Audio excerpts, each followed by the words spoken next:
Hi, my name is Anna and I'm an AROACE activist. I had the privilege of meeting Anna during my trip to Malmö, southern Sweden. She's an activist focusing on the well-being and inclusion of asexual and aromantic people. And we'll get back to that later. But let's first get to know her a little bit. So I identify as aromantic asexual. AROACE. Aromantic means that I don't experience romantic attraction, and asexual means that I don't experience sexual attraction. And I mean, that's basically exactly where I am, because I'm at the very end of the spectrum. I don't experience that at all. It doesn't happen to me. The spectrum that she describes herself to be at the very end of is the aspec, the aspectrum. On the spectrum, you find asexual and aromantic people, which is people that experience little to no sexual attraction and/or little to no romantic feelings. People who aren't on the spectrum, people who do experience sexual attraction and romantic feelings, are called allosexual and aloromantic. It took her quite some time to embrace the fact that she was on the spectrum herself. I first stumbled upon the words aromantic asexual, and it absolutely gave me nothing. I saw the definition, I was like, nope, that's not it. It just doesn't mean anything. And I guess that's the hardest thing about identifying on a spectrum, is that it's not something we experience, it's completely the opposite. So it's really hard to embrace this nothingness. It was when my best friend, she was writing a thesis about asexuality and the representation in media. And it very quickly turned out into the thesis about the lack of representation of asexuality in media. And I started reading the sources that she was using, and that's when it clicked for me. Because for the first time, it wasn't just those dry words that is lack of sexual attraction, but it was somebody explaining it on pages and pages, and talking about different experiences and how it is for different people. Yeah, I embraced my asexuality sometimes around the end of my bachelor's.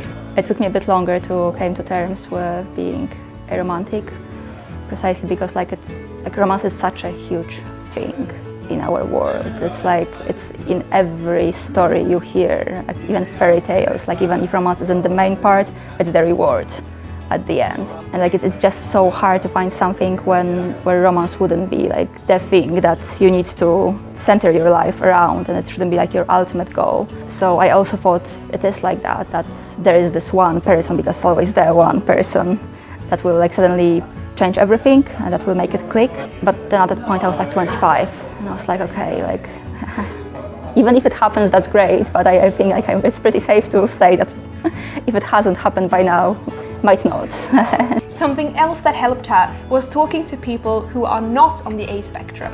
Talking to people who are aloromantic, so they experience romantic attraction, and be it gay or straight or bi or whatever. Just hearing them talk about what a crush is, or how do they feel about their partners, it made me really realize that I don't have it in my life. And I never felt anything like that. And maybe at different points, especially in high school when there was pressure to have crushes, I would make them up, but that was precisely it. I was making it up. It would be because I liked somebody's hair, or I liked their dog. It was usually about the dogs, to be honest. So it apparently isn't how people become their romantic partners. So yeah, that made me realize that I belong on the spectrum.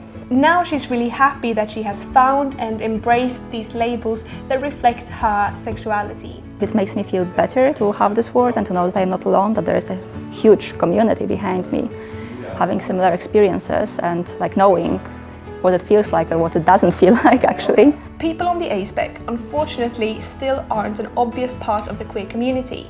They're only sometimes included in our acronym LGBTQIA+, and might not always be considered when we create queer spaces. I think that's the most difficult part about identifying on a spectrum, is that you feel sort of excluded both from the cishet world and also from the queer communities in many spaces, and that's sort of what I'm trying to challenge with my work in activism. I feel a lot of queer spaces very much focus on love is love and marriage equality and all those sort of things, and they are very important, and I definitely understand it. But also it makes it very easy to gatekeep people who don't experience that at all. So I heard quite a couple of times that why would I want to be in queer community if I'm basically straight? And my answer is I am not straight at all. Like I am not heterosexual. I don't see myself there at all. And also, like, not only I challenge this heteronormativity, I also challenge amatonormativity. So like this forceful bonding of people and like centering your life about the romance. So like I feel very queer in this aspect.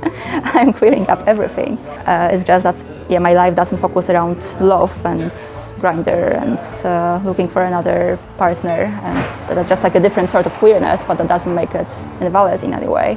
But I think also it's changing, because right now when you see the Pride lineups, or I don't know, like just books about queer community, people include at least asexuality.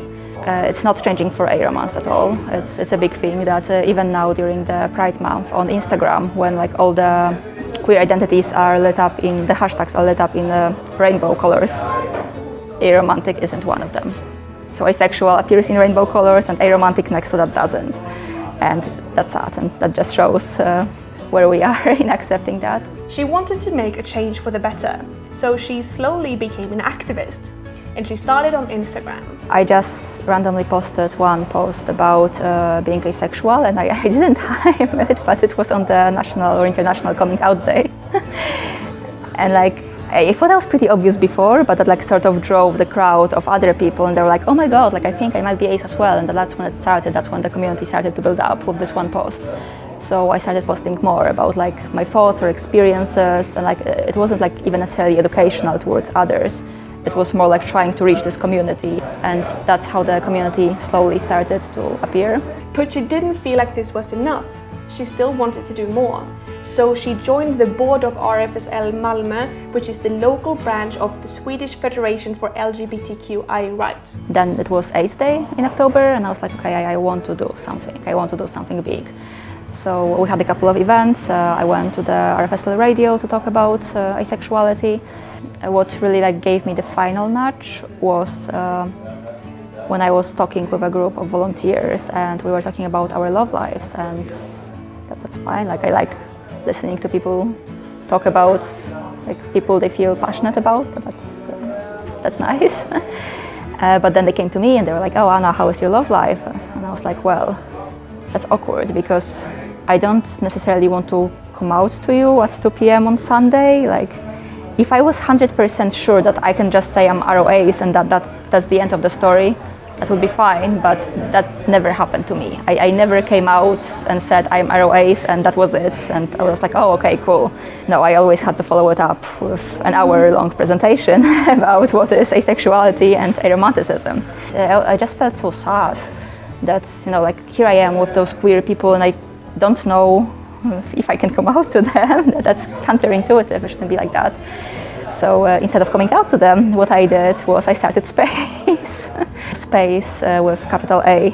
I call it a little corner for aspecs in the world that caters to aromantics and allosexuals. So like it's just a little place where we can just be, and we don't have to explain anything to anyone. We just compare our experiences, talk to each other, and even like if those experiences might be very different, like we still can relate to each other in some way. So far, Space is mainly an online thing, but Anna has plans and dreams for how she wants it to evolve. I really wanted to have it not only online, because online community is great and I don't know where I would be without my online friends, but have it here and have like actual people who understand what it's like to be a spec in Malmö. Anna is also an author and has written a novel, which can also be seen as part of her activism. I started writing it like the very first draft of Little Blackberry when I was 16. And at this point it was a very much cishet story.